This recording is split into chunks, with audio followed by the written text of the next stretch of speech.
তেখেতসকলে এটা প্ৰচেষ্টা চলাইছে আৰু আমি এটা আলোচনা ইতিমধ্যে ফাইনেল কৰিছোঁ অহা ৩-৪ বছৰৰ ভিতৰত প্ৰথম বছৰটোত এইবাৰ আমি 40খন ভাল চিনেমা হল বনাম মিচিং অঞ্চলত আৰু আমাৰ টাৰ্গেটটো আছে 150খন চিনেমা হল আমি পাৰিলে AC সাউণ্ড প্ৰুফ ধুনীয়াকৈ বনাই 150খন চিনেমা হল বনোৱাৰ টাৰ্গেট আমি লৈছোঁ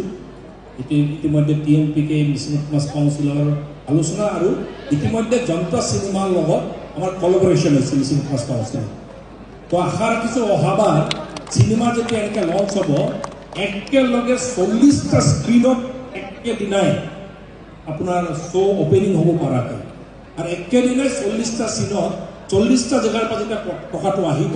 তেতিয়া চিনেমাবোৰ ভাইৰেল হ'ব কমাৰ্চিয়েলি আৰু আমাৰ আশা 150টা যেতিয়া হ'ব তেতিয়া সঁচা অৰ্থত চাবলৈ গ'লে আমাৰ অঞ্চলত এটা পৰিৱৰ্তন হ'ব আৰু চাগে আমি একমাত্ৰ কাউন্সিল হ'ম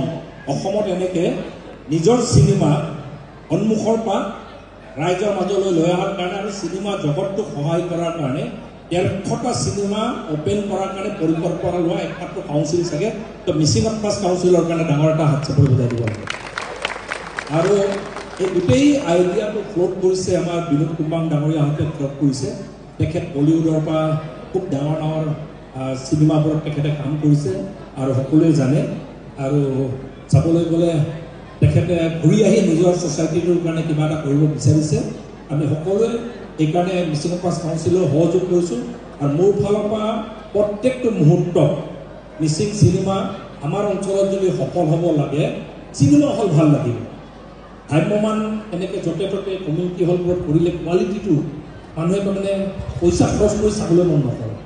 এইকাৰণে যদি চিনেমা হলবোৰ হৈ যায়